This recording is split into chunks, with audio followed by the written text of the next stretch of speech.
What's up everybody, Kier Gomes here and welcome back. Oof, you guys, today is gonna be a good one, as I'm sure you expected me to say.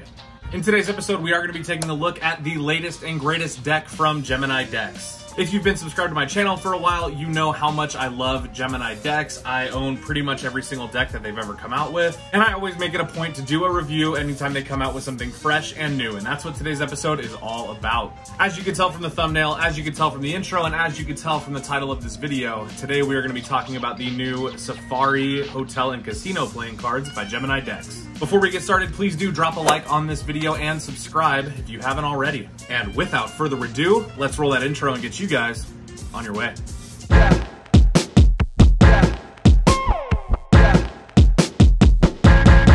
Let's go. Okay, so as I mentioned, I try to do a review of pretty much every new Gemini deck that comes out. So this deck just came out 2 days ago, so last Wednesday, was available for release, limited to 1,200 of this deck. So I got some in the mail so I could do the review, and then I went ahead and purchased more off of the website because I really like the deck that much. So we are mostly just going to be focused on the Safari deck today. However, there was also the Orange Gemini Casino 1975 edition. That was also released. I did get a couple of those. They look great. They feel great. Essentially, they're an orange version of the 1975 deck. So if you want to see a review of that, I will link that down below. So let's get into this one. If you look at it still in the cellophane, the only thing worth mentioning is that it does have a red security band around it. That's something that you would see on like the Jerry's Nuggets. It's something that you see on a lot of casino decks. It essentially is a way for the casino to know that the cards have not been tampered with since they've been cut or that they've never been opened before. And then you get to the box. The box is done in glossy black cardstock. It is done basically in black through and through, minus some white, gold, and blue inks. On the front, you can see it has the back design of the cards. It has the Safari Casino logo, which I guess technically in this case would be considered a fictional casino. So the front has the very minimalistic back design of the cards. One side it says Las Vegas, Nevada. The other side says Tropicana Avenue, which is where this casino would be located. The bottom has that sweet Gemini logo and ad copy. I'm just kidding, I don't want to bore you with it. And then the top says Safari Hotel and Casino. And the back has a map of where you could find this casino. And as well, it has the logo and says Hotel and Casino down at the bottom. The only other thing that you're going to notice on the tuck box is you do get this amazing, vibrant, light blue seal, and it denotes that the deck is number 51 out of 1,200. Now, yours won't be number 51. As you can see, this one is number 48. So there is nothing on the inside tuck flaps. So let's take a look at the cards. Ooh, yes. All right, your back design is going to look about like that. So you're going to get this nice white poker border. You're also going to get the Safari logo mirrored top and bottom.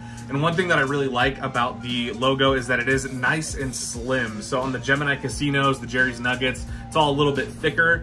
This is just a nice, slim, it's kind of like a mixture of like Jerry's Nuggets and Fontaine's in terms of the design. So the logo is done in blue, gold, and white ink. So you can see that gold metallic ink does catch light very well. And then that teal color also just looks phenomenal. This is a really, really good color scheme.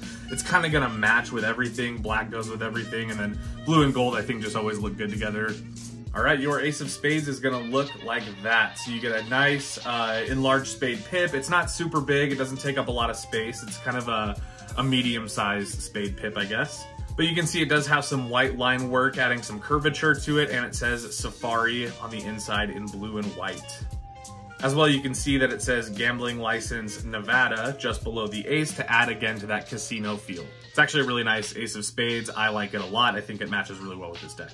As well, you are going to get two identical jokers, and they look like this. So this follows that usual casino format where it says Joker in each corner. It has the Safari logo in black and white. And of course it says compliments of, and then it has the street that the casino is located on. So in this case, it's Tropicana Avenue, Las Vegas. Now you see this all the time. You see it with the Jerry's, you see it with like the Glamours, you see it with the Cherry casinos, you see it with the Gemini casinos. You even see it with the My Turn casinos, which was more of a hype deck. And I think that that's just because when you have a casino style deck, there really is a little bit of formatting that you really want to make sure you follow just to capture that essence if that's what you're going for.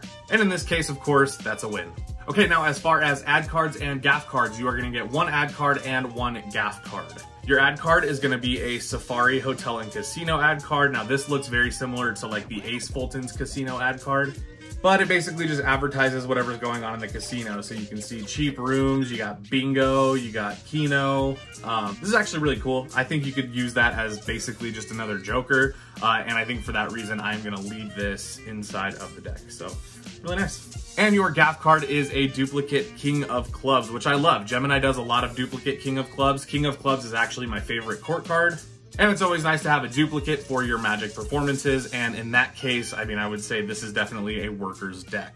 All right, now the faces of the cards are bicycle standard for pretty much everything, minus some color customizing on the courts. Other than that though, you can see the spades look like spades, the clubs look like clubs. The only difference is that the hearts and diamonds are a little bit darker than you would normally find them on a bicycle deck.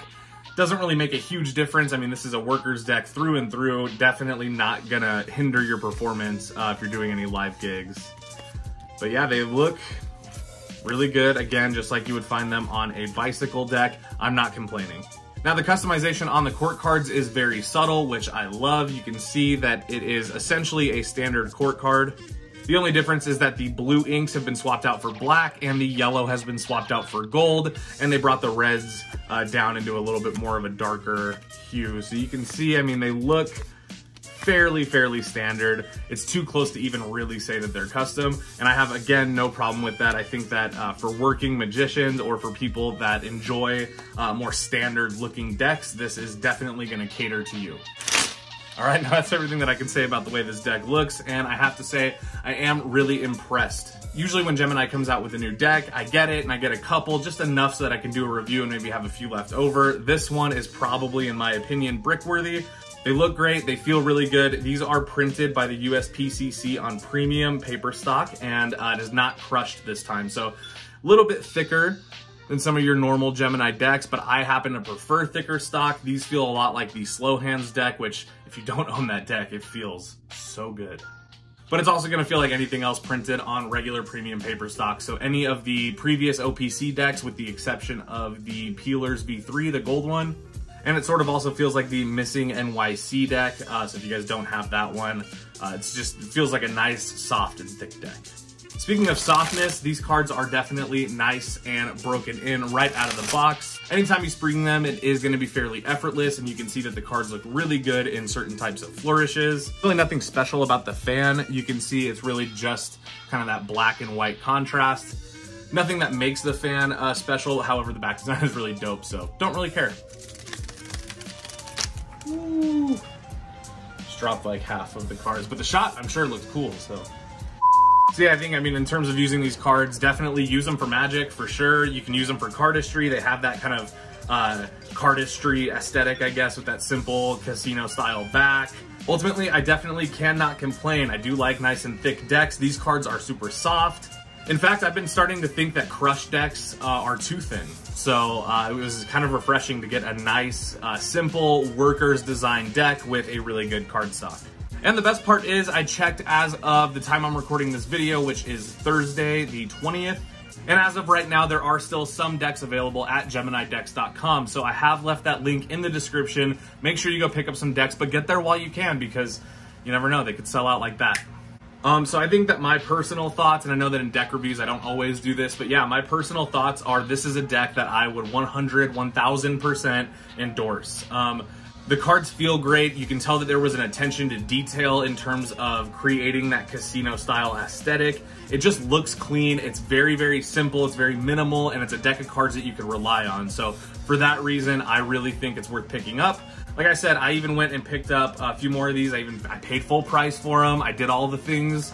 but definitely worth it. So if you guys come to this channel looking for my opinion on whether or not a deck is worth buying, this one definitely is. I try not to review decks that aren't worth buying, but so my question to you guys is, if you ordered these, have you gotten yours yet, and do you love them as much as I do? And if you haven't gotten them yet, are you planning on picking them up? I would be interested to know that too. As always, guys, please don't forget to drop a like on this video, and I hope you'll consider subscribing for more awesome videos just like this one. Big shout out to Tomas Pinston, the designer of this amazing deck of cards. Really, really love it. Super stoked. You got a great eye for detail.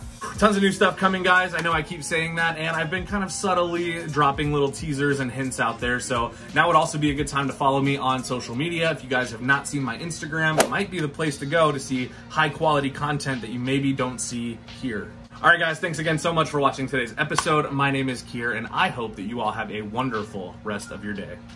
I know I will. And I'll see you guys in the next one. Peace.